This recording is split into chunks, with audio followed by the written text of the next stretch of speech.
Greetings, fellow investors. I'm Matthew Cochrane, a lead advisor at Seven Investing, where it is our mission to empower you to invest in your future. We do that by providing monthly stock recommendations to our premium members and educational content that is freely available to everyone.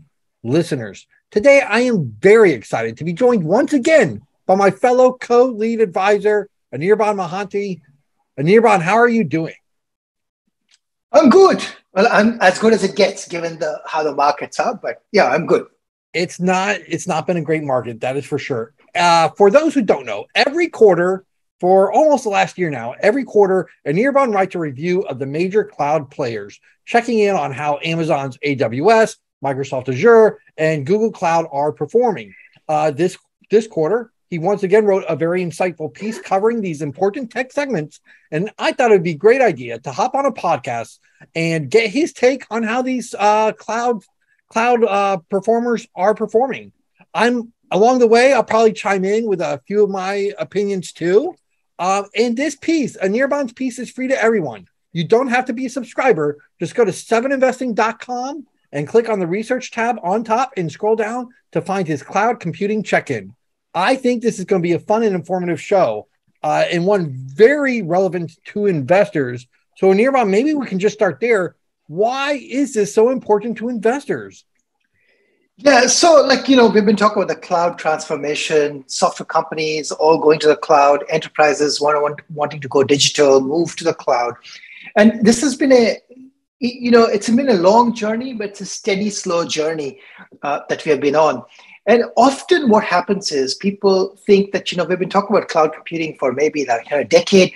Is it over? What innings of the game are we in? And so on and so forth. So what I thought is one of the ways to sort of get a check-in and understand what's happening in cloud computing is to look at the infrastructure players.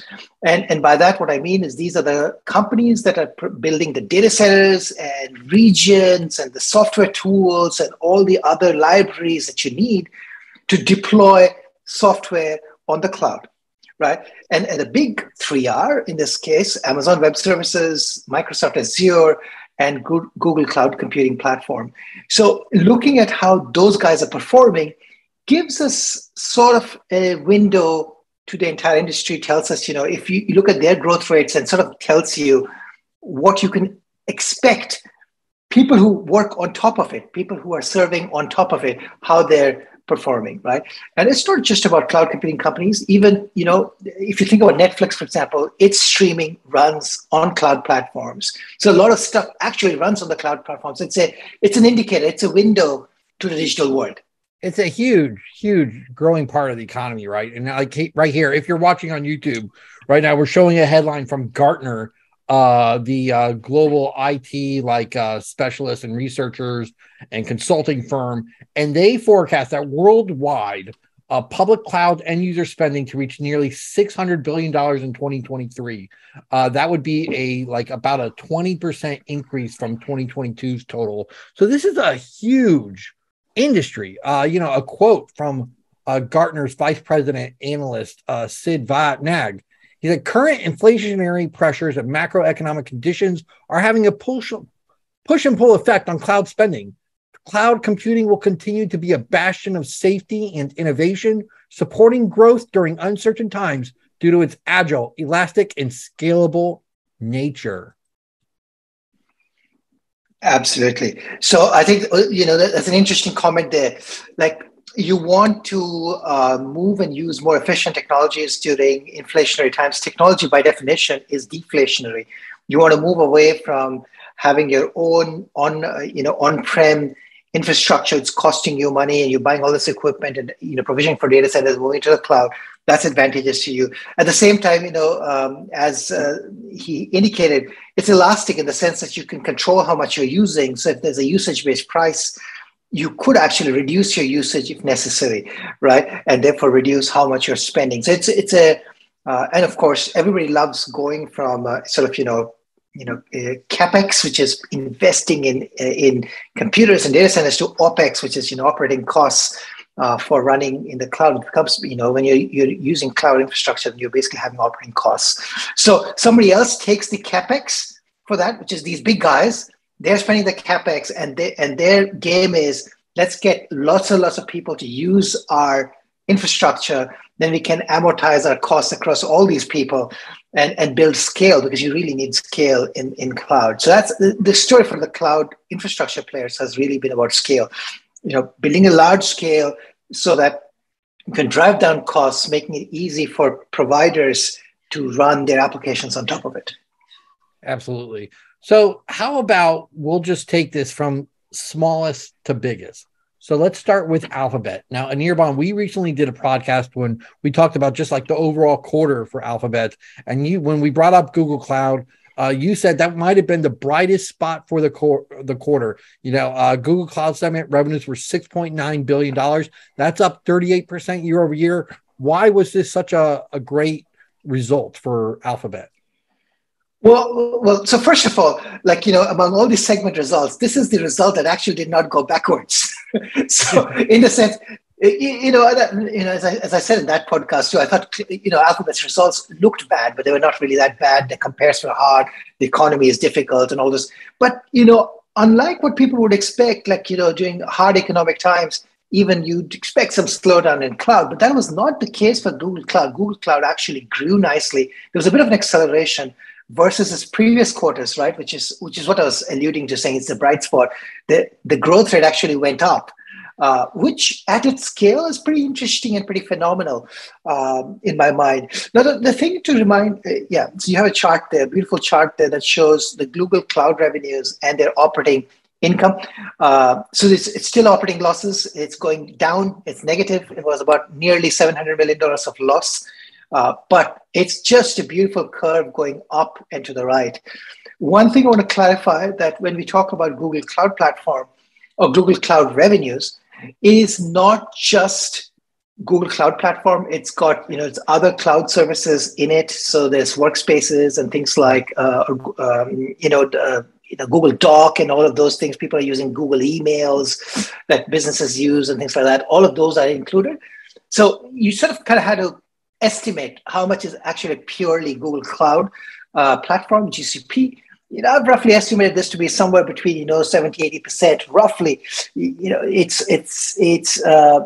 again, it's a guess, because I would think that's the bigger business versus their workspace business.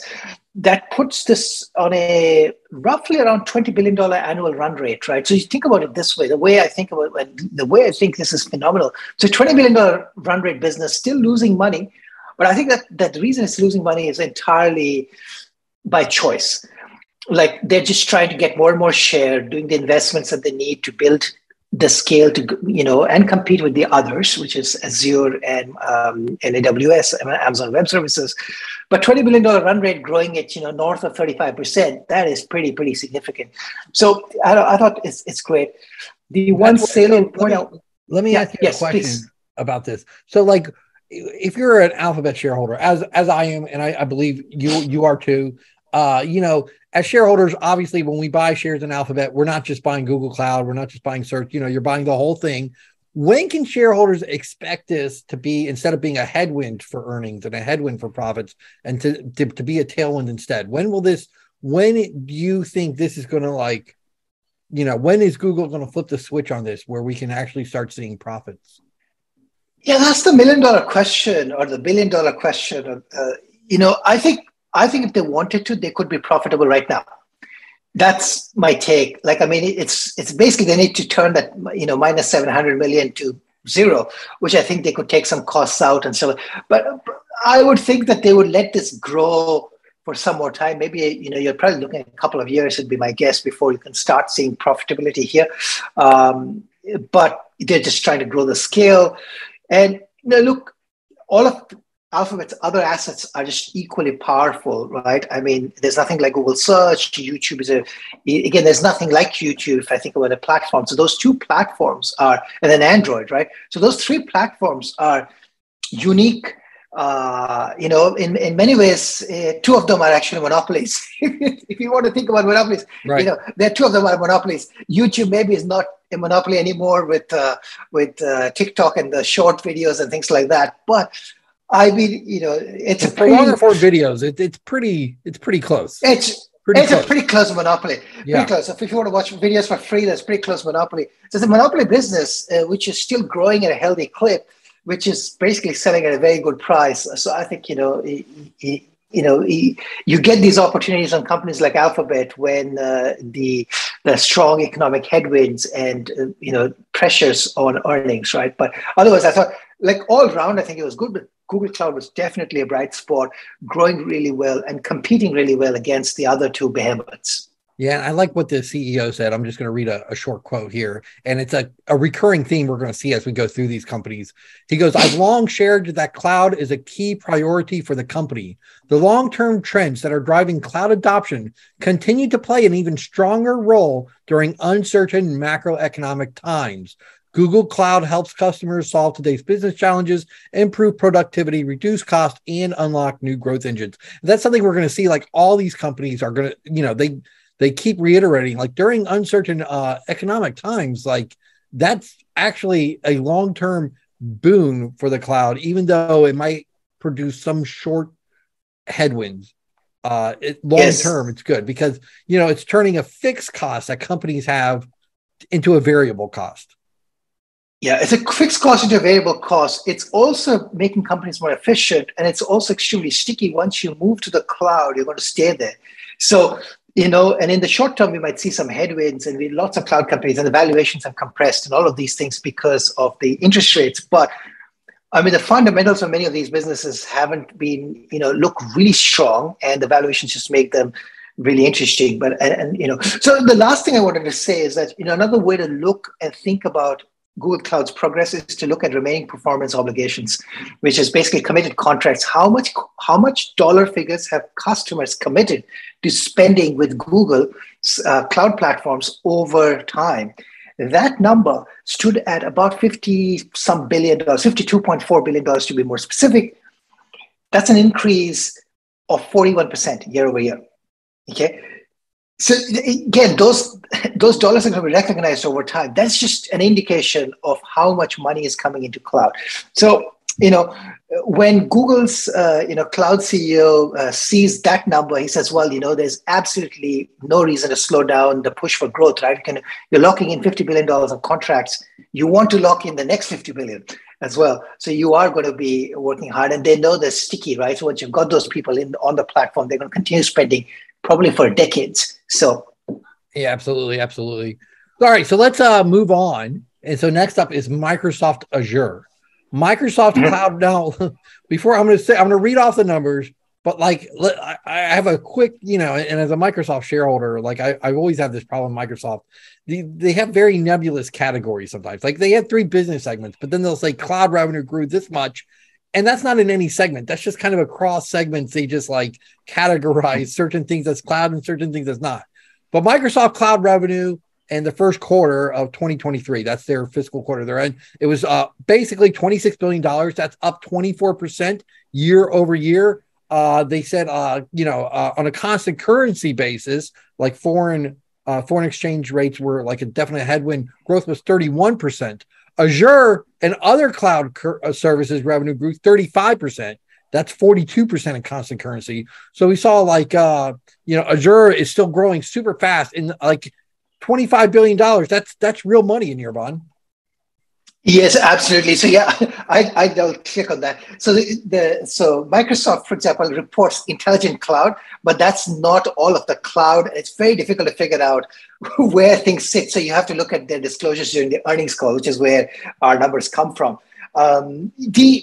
So yes, Azure grew at 35%, and the overall Microsoft Cloud bucket grew at a pretty slow, it's slower than usual rate.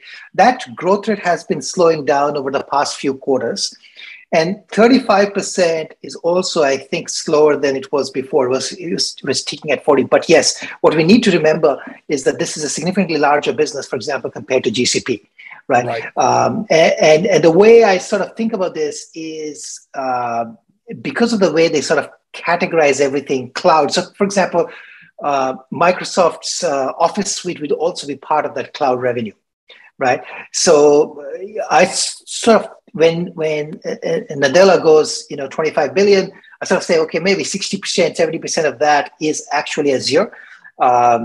So, that's a pretty significant run rate, about 60 billion plus annual run rate, even if it's growing at 25, 26%. And again, there's a foreign exchange headwind was pretty strong. That's pretty significant. And you just get the scale. It's pretty phenomenal. I do not talk about the remaining performance obligations for Microsoft because it'll have a lot of remaining performance obligations from its other sort of non-Azure related services, right? So things like, Office and so on and so forth. I think it's very difficult to make a heads to heads sort of, apples to apples comparison.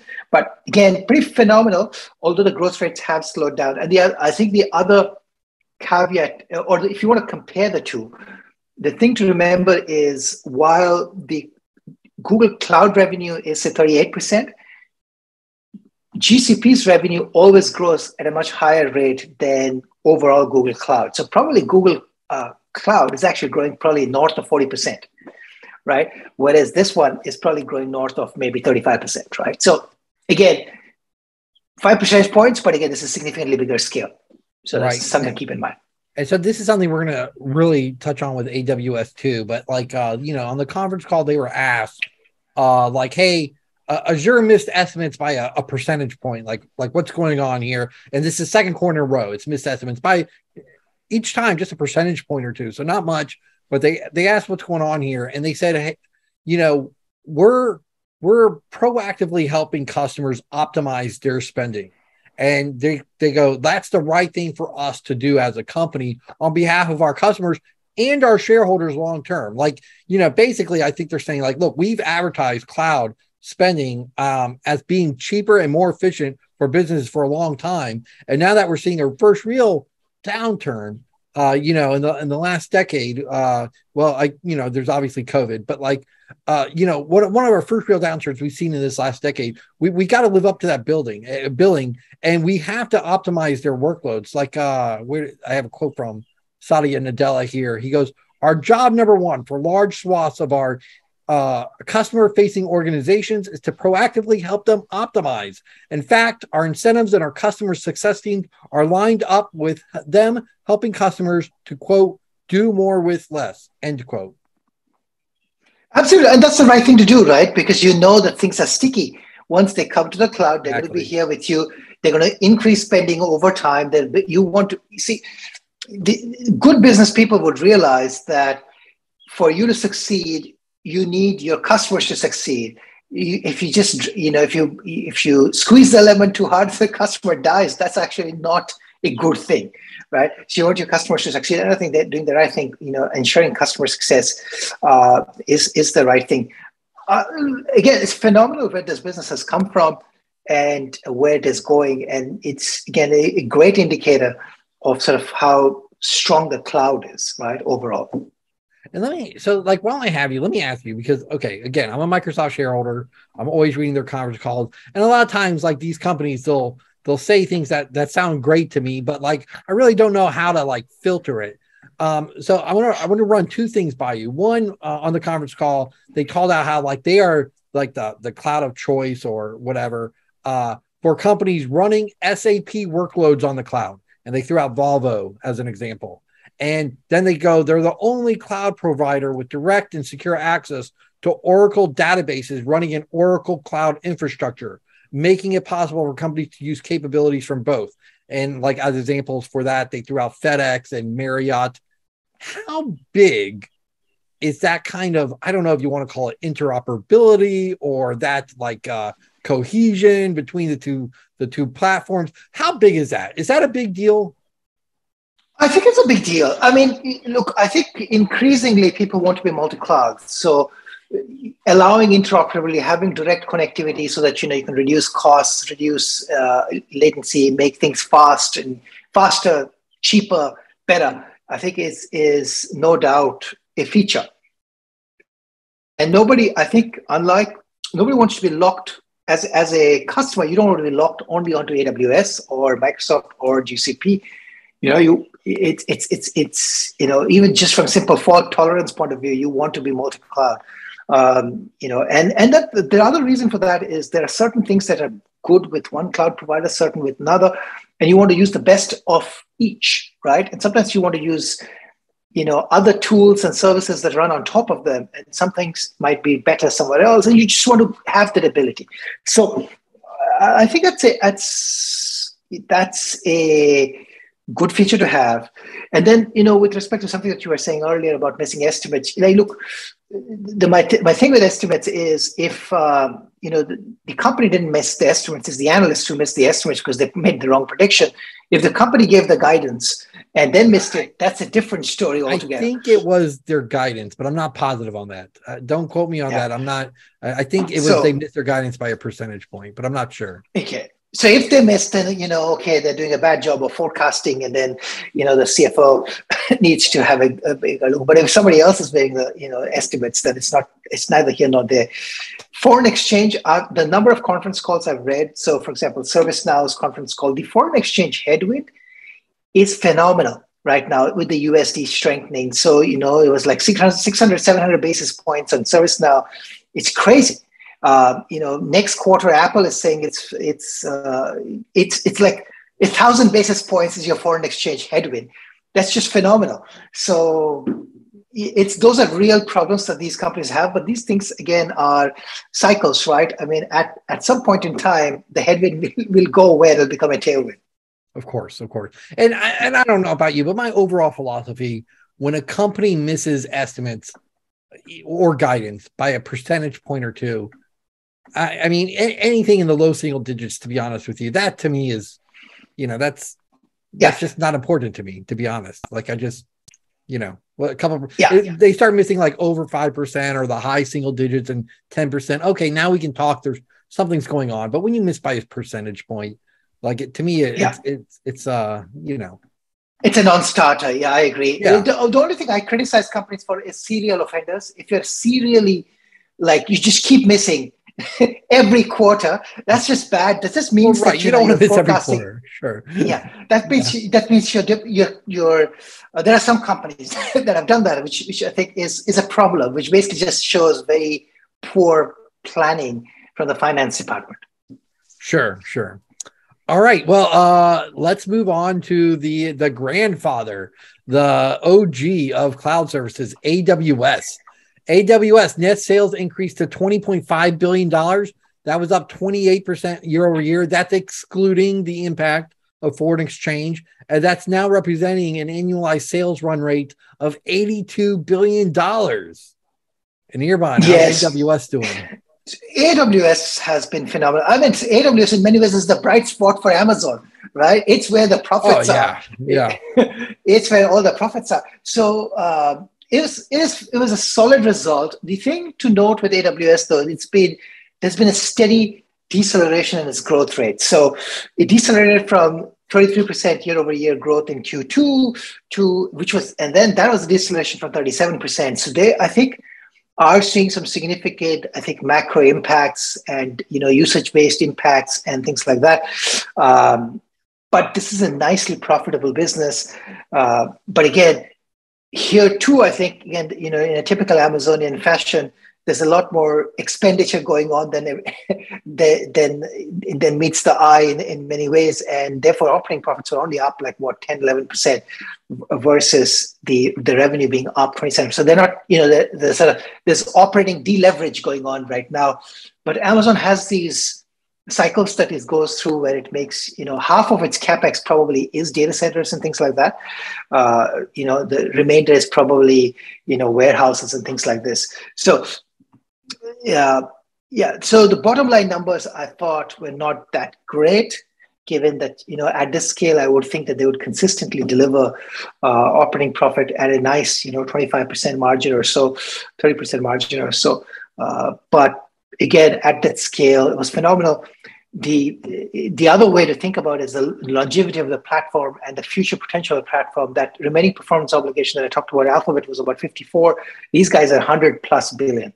Right. And that was up some phenomenal number, like 50% plus. So it was actually higher up year over year and higher. And I'm just trying to look up that number if I can find it. 104 billion in Q3, up 57% year over year.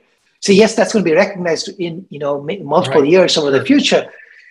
But again, if you're the leader of AWS and you see that kind of number, you kind of want to invest into the future, and you kind of want to make sure that you have the best data centers and the best infrastructure and best everything, so that you can keep getting those dollars in through the door, right? And then locking in those dollars here. So again, I thought overall pretty significant. Yeah, and so they're talking about the growth rates and the slower growth rate. They're talking about like the margins. So let me read you a quote, and I'll let you respond to it.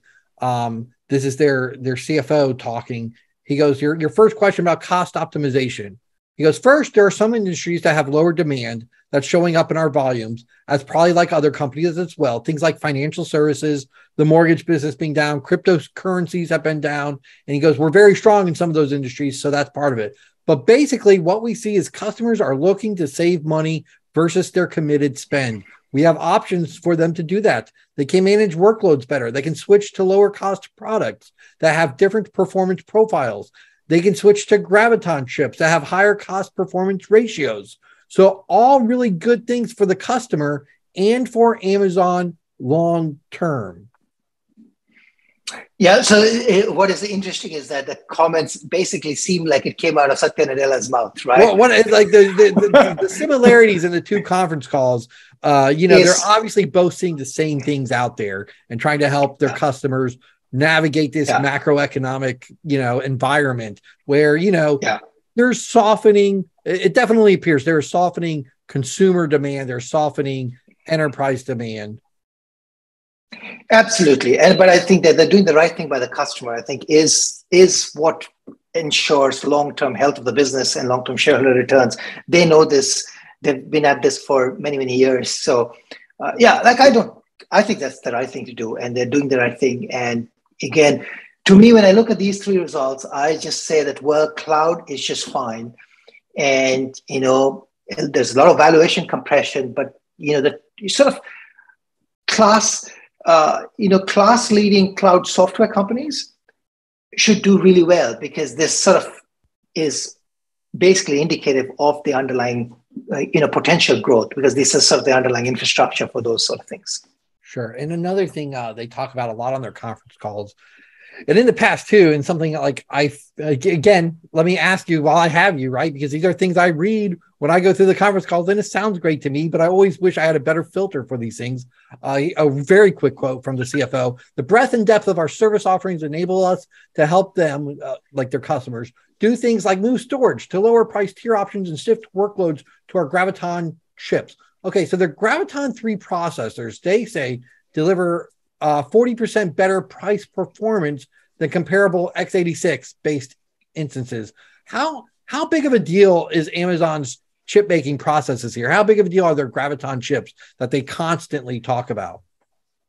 Yeah, so I think it's a big deal. It's a big deal in the sense that if you can get, so let me backtrack.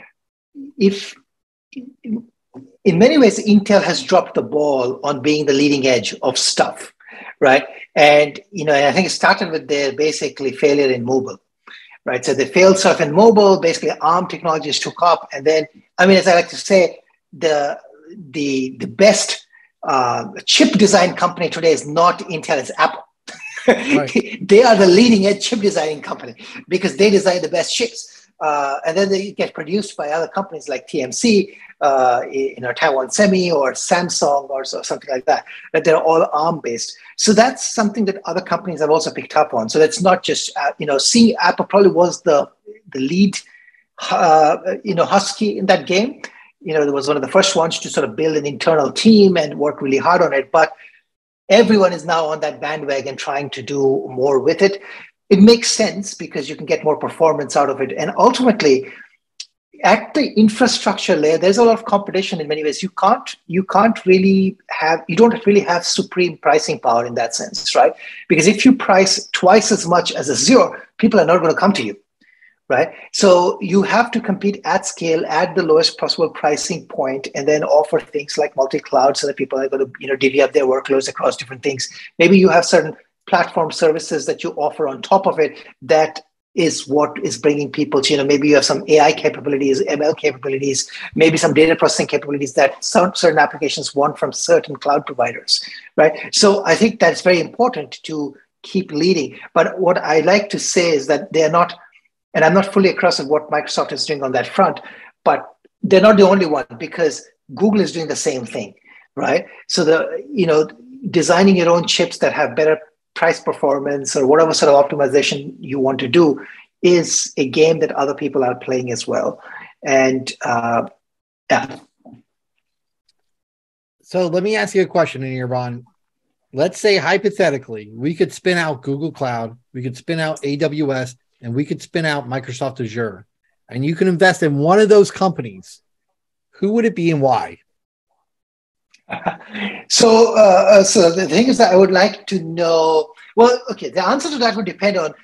It depends on what valuations they trade on in the market, right? Sure, so let's assume whatever valuation metric you want to use, and I guess it would have to be based on sales because Google Cloud doesn't make a profit.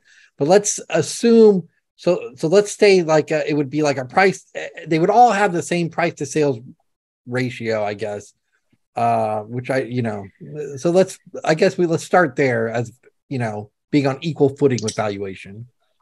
Yeah, so in that case, it depends. If I want to, it's a hard one to answer because probably they would not all have the same multiple. Then you could choose based on the multiple. If they all have the same multiple, then I would pick the most profitable one, which would be AWS, right? My guess is AWS is more profitable than Azure, but I don't know.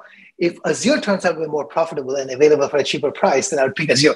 That would be the logic for investing in one of them if they were at the same multiple, right? Largely because I think scale gives them a significant advantage here in terms of being able to sort of amortize costs and things like that. And so yeah, that'll be I'd probably pick AWS over the others at the same valuation. Right. Okay, so let me ask you one more question. These are the biggest, at least US, the big three cloud platforms. Is there anyone else out there that could possibly make it a big four? Is there anyone else there that could be a competitor on relatively equal footing with these three? Or is this is this locked in as an oligopoly with just these three companies at top? Yeah, so in a way, it helps to go back a few years and say that, if you went back 3, 4, 5 years, then 3 years maybe, Google Cloud was actually really small at that time, right? So it came from behind, has made a significant position for itself as number 3.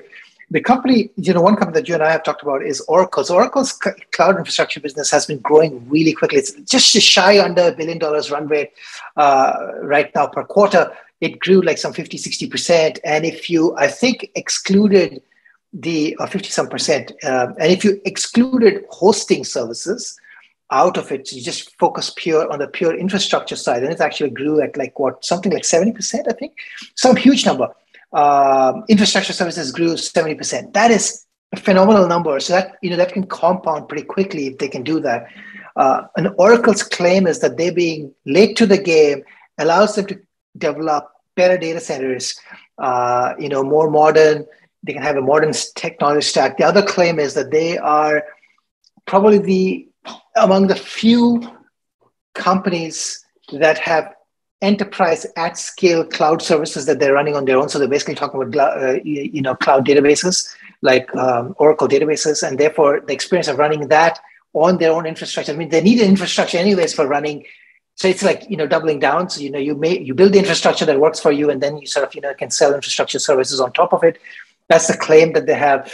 So there is a potential for that to emerge as a number 4. I mean, there's a lot of jostling going on with number 4, right? So there's IBM, there's these guys, there's many of the Chinese players, not big players in the US market, but they are internationally in many places. Although I don't know what's going on there's a lot of geopolitical issues there. But Alibaba, for example, has been a big, can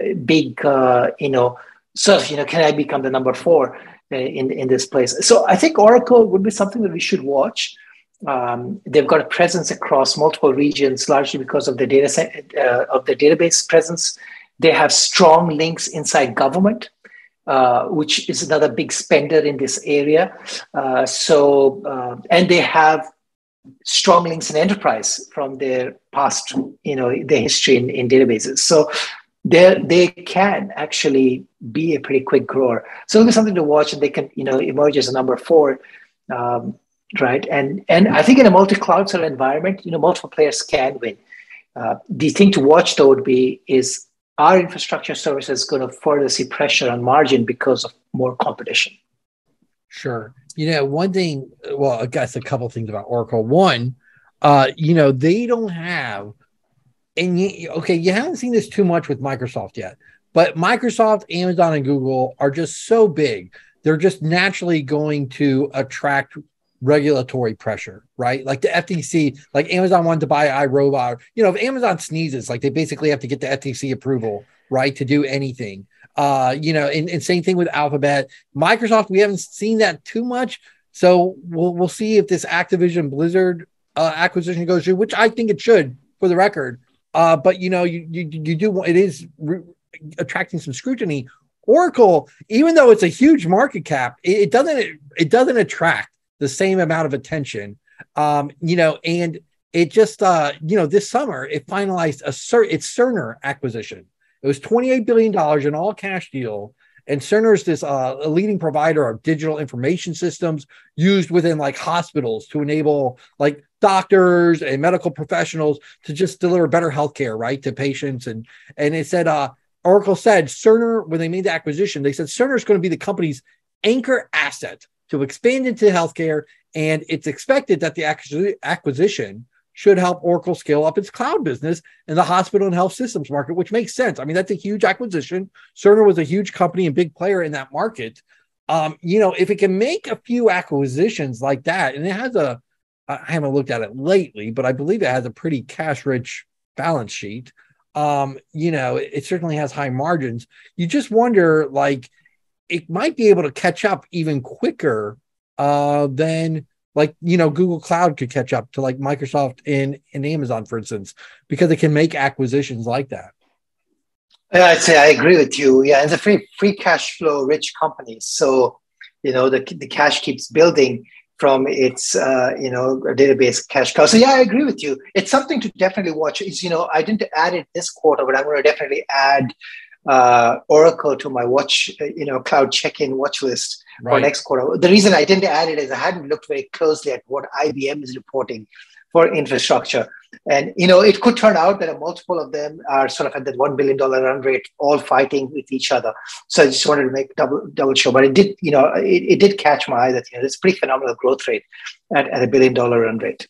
Now, the other thing I wonder, and so forgive me, I don't know Oracle as well as I do the other companies we discussed, but I do wonder, is their cloud business just cannibalizing their like existing legacy business, right? With like their on-premise databases and servers and all that stuff. Is it just a matter like, is cloud just growing so fast because they're just moving people over to the cloud, like existing customers, or is it actually like new business for them, I guess?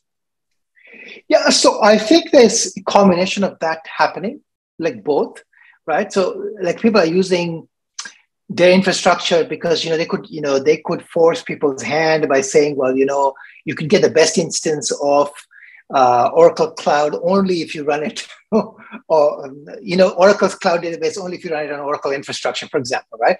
So that sort of thing is possible. But I think they have been winning some interesting customers. They had NVIDIA, for example, as a list of customers. I would think that Zoom, for example, uses Oracle's cloud infrastructure. So I would think that they are winning enough infrastructure deals, whether it's because of pricing, because of multi-cloud, because of whatever reasons, because of people's affinity towards Oracle from their database links. But it seems like, it's hard to make up all of those numbers by just, getting migration to happen. That's a great way to wrap it up. A good summary. Again, Anirban's cloud computing check-in is available for everyone. It's not just for members. You can go to 7investing.com. You can click on the research tab and just scroll down. I think we released it October 31st, the last day of the quarter. You should definitely check that out. Again, for my co-host, Anirban Mahanti, I'm Matthew Cochrane. We're both lead advisors at 7 Investing, where it is our mission to empower you to invest in your future. Have a great day, everyone.